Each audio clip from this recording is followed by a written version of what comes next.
નિયામક મંડળની ચૂંટણી માટે મતદાન, ભાજપ પ્રેરિત પેનલને 4 બેઠકો પર બિનહરીફ જીત મળી. આણંદમાં અમૂલ ડેરીના નિયામક મંડળની ચૂંટણી માટે મતદાન, ભાજપ પ્રેરિત પેનલે 4 બેઠકો પર બિનહરીફ જીત મેળવી.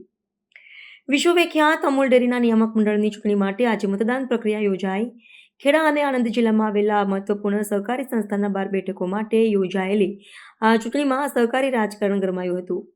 આ ચૂંટણીમાં ભાજપ પ્રેરિત સહકારી પેનલનો દબદબો સ્પષ્ટપણે જોવા મળ્યો છે, કારણ કે 4 બેઠકો પર તેમના ઉમેદવારો બિનહરીફ ચૂંટાયા છે. આ ચૂંટણી માટે કુલ 12 બેઠકો પૈકી 4 બેઠકો પર ભાજપ પ્રેરિત ઉમેદવારો બિનહરીફ જાહેર થયા છે. આ બેઠકોમાં થાસરા, બાલાસિનોર, મહેમદાબાદ અને વીરપુરનો સમાવેશ થાય છે. આણંદ સ્થિત કૈરા જિલ્લા સહકારી દૂધ ઉત્પાદક સંઘ લિમિટેડ અમૂલ ડેરીના નિયામક મંડળની ચૂંટણી સહકારી ક્ષેત્રમાં રાજકીય પક્ષોના પ્રભુત્વનું એક મહત્વપૂર્ણ ઉદાહરણ પૂરું પાડે છે. આ ચૂંટણીઓ પશુપાલકો અને ગ્રામીણ મતદારોના વિશાળ આધાર પર રાજકીય પક્ષોના નિયંત્રણ માટે ખૂબ જ મહત્વપૂર્ણ માનવામાં આવે છે.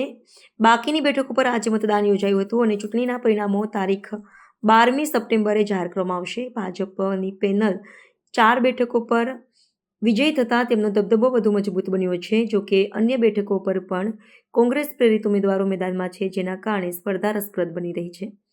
આ પરિણામે અમૂલ ડેરીના ભાવિ સંચાલન માટે અત્યંત નિર્ણાયક સાબિત થશે. આજરોજ તારીખ 10ના દિવસે અમૂલના નિયામક મંડળની ચૂંટણી શરૂ થઈ ગઈ છે.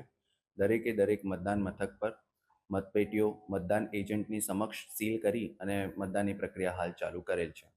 કુલ 8 બ્લોક તથા એક વ્યક્તિગત સભાસદનો બ્લોક, એવી રીતે કુલ 9 બ્લોકમાં હાલ ચૂંટણીની પ્રક્રિયા શરૂ કરેલ છે. અંદાજિત 900થી 950 જેટલા મતદારો બધા બ્લોકમાં ભેગા થઈને મતદાન કરનાર છે.